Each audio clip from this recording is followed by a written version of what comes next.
the universe and myself, I did not plan for this, and I echo what our lovely MC said earlier, where we don't plan to become entrepreneurs and business owners, but the universe definitely booted me into that space.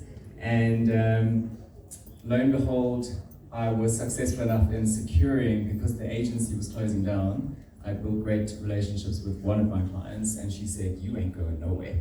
And I started consulting, earning ends meet, and COVID hit.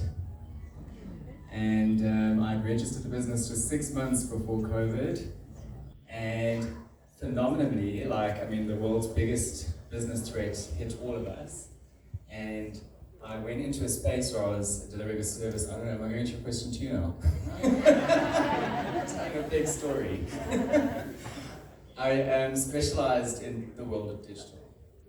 And we were jacked, and we ran digital, and we offered digital in the PR communication space. And my first client was one of the top 500 Forbes brands, which was SAP Software Global. And it was a small little client that I was working on for the Africa account.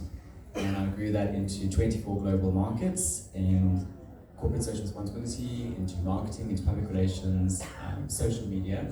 And that somehow at the time, the force of digital during COVID, when we were all so disconnected but looking to be connected, and the skill set that we had just created a really successful formula.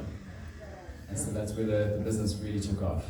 Now looking back, what were some of the biggest challenges you faced in, to add further on what you said, in those initial months?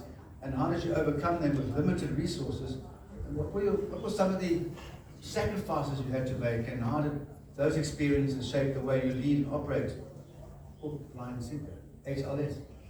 So we're not big into fish and chips, believe it or not, and we've had a few people call our office for restaurant bookings. But now that we've got the SEO really up to speed, people are beginning to know who Hook, Line and Sinker is.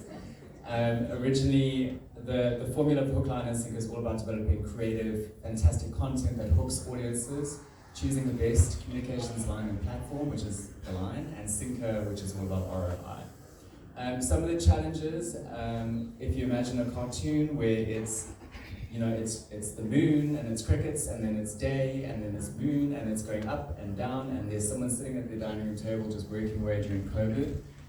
Maybe it wasn't the best approach, but it kept me busy and it kept me sane. And so I really knuckled down. I didn't have much sleep. I was close to burnout, but the resilience, which is something you mentioned earlier, tenacity, and also, some will argue with me about this, but the power of yes.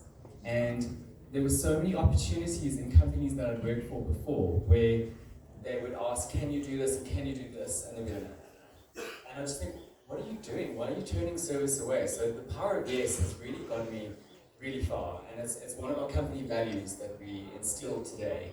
And so can you do social media? Can you do marketing? Can you do SEO? Yeah. And we take it on and we do it, and we do a great job. And it's just to echo what the lady before me said about having your team in place and your management team. We're moving into a space now where I was challenged with public speaking, and here I am speaking to you. And accounting, I hated math, and I've become to love it. You've got to love things that challenge you. I'm on zero every day, I'm working on the accounts, and I'm managing an accountant, and finance has to become your friend. And so, love to do what challenges you. All right. So now you launched HLS just before the pandemic, and yet you managed to quadruple revenue during COVID-19 by embracing tech and digital services with impressive growth, between staff and acquiring a multitude of global clients. What has been the biggest mindset shifts and business lessons you have learned on this journey? I think it's having the right people in place.